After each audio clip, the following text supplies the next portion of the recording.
যে মৃত্যুর পরেও যেন তার সাথে আমার দেখা হয়, যাতে একসাথে থাকতে পারি। এই দুনিয়াতে যা হইবার হয়েছি ওই দুনিয়া গিয়ে তার সাথে দেখা হয়। কাকি কোথায় আছে? মারা গেছে স্ট্রোক করে। সে যাচ্ছে 5 বছরে মারা গেছে। এখন আমার অন্তরটা কাঁদবে। আমি কার কাছে বলতে পারি না ব্যথা, আমি নিজের ব্যথা ব্যথিত। এত ভালোবাসতেন কাকি আপনি?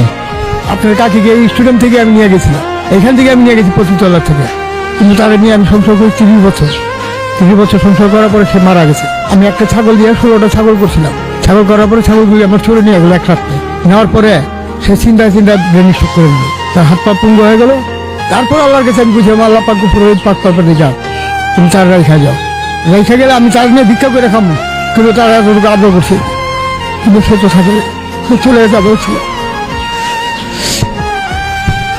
কাকিকে এত বেশি ভালোবাসতেন কেন? আর যারা ভালোবাসি কারণে তারও এক অসহায়, আমিও অসহায়। তা আমার ছাড়া সে নেই, তারা ছাড়া আমি নেই। কাকি যে নাই, এই কথাটা ভাবতে কেমন লাগে নিজের কাছে? রাত্রে যে আমি ঘুম দিয়ে আসি, রাত্রে একটা কিছু আমার ঘুম আসে না। কিন্তু তার কথা চিন্তা করলে আমার চোখের বাড়ির বিষটা ভাই পানি ভিজে যায়। সেটা আমি কারো কাছে বলতে পারি না, নিজের কাছে দিয়ে রাখি। কার কাছে বল? গরিব পরবর্তীকারের কাছে নিয়ে। কাকি কেমন আদর করতো আপনাকে? খুব আদর করতো। আমি বাসায় গেলে আমার ভাতটা বেড়ে দিত, গোসলের পানিটা ভরে দিত, আমি গোসল করুন সে পানিটা দিত, সেটা একটু কষ্ট দিত। আমার পয়লা নিয়ে আমার ভাত খাইতো, তারপর সে নিজে খাইতো। কাকির সবচেয়ে কোন স্মৃতিগুলো বেশি মনে পড়ে? সে একটা আমার গোরস্থান বানায় গেছে, আমার রিক্সা চালানোর পয়সা দিয়ে। মৃত্যুর পরেও তার কাছাকাছি থাকতে চান? চাইতেছি আল্লাহ পাক যদি এটা কবুল করাবার।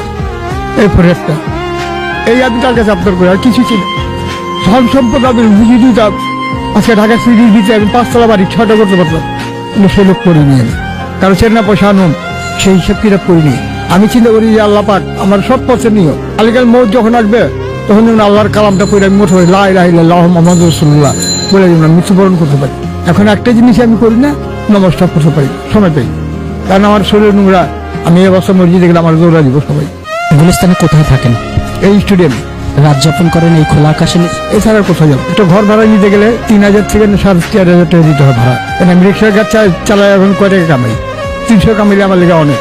এত বেশি ভালোবাসতেন কাকি? আমি অন্তরটা কাইটা যদি তারা দেখাইতে পারতাম আপনাদের, তাহলে বুঝতে পারবেন যে তার কত স্লোর, কত মহব্বত করছি। কিন্তু আমি রোগ জগতে থেকে তার কত মহব্বত করছি, কিন্তু শিল্পপতিরাও করে আমাদের মতো হয়নি। আমার এছাড়া সে কোনোদিন ভাত খান মুখে দিয়ে দেখা দিই, আর তার এছাড়া আমি খাওয়া দিই।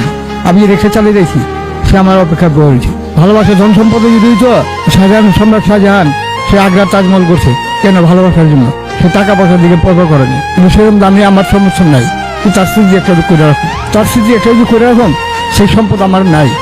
আমার যদি থাকতো আমি ঠিকই করে রাখতাম, অন্তরে রাখছি। এখন খারাপ লাগে না এই বয়সেও রিক্সা চালাতে হয়, খোলা আকাশের নিচে ঘুমা? খারাপ লাগে কি করুন? পেট যদি আল্লাহ পাক না দিত আমি রিক্সা চালাইতাম না। পেটটা দিয়ে আল্লাহ আমার ঠেকাই দিচ্ছে। পেটটা যদি না দিত আমি মানুষের যত্ন করে দিতাম, কিন্তু সেটা আমার সমর্থন নাই।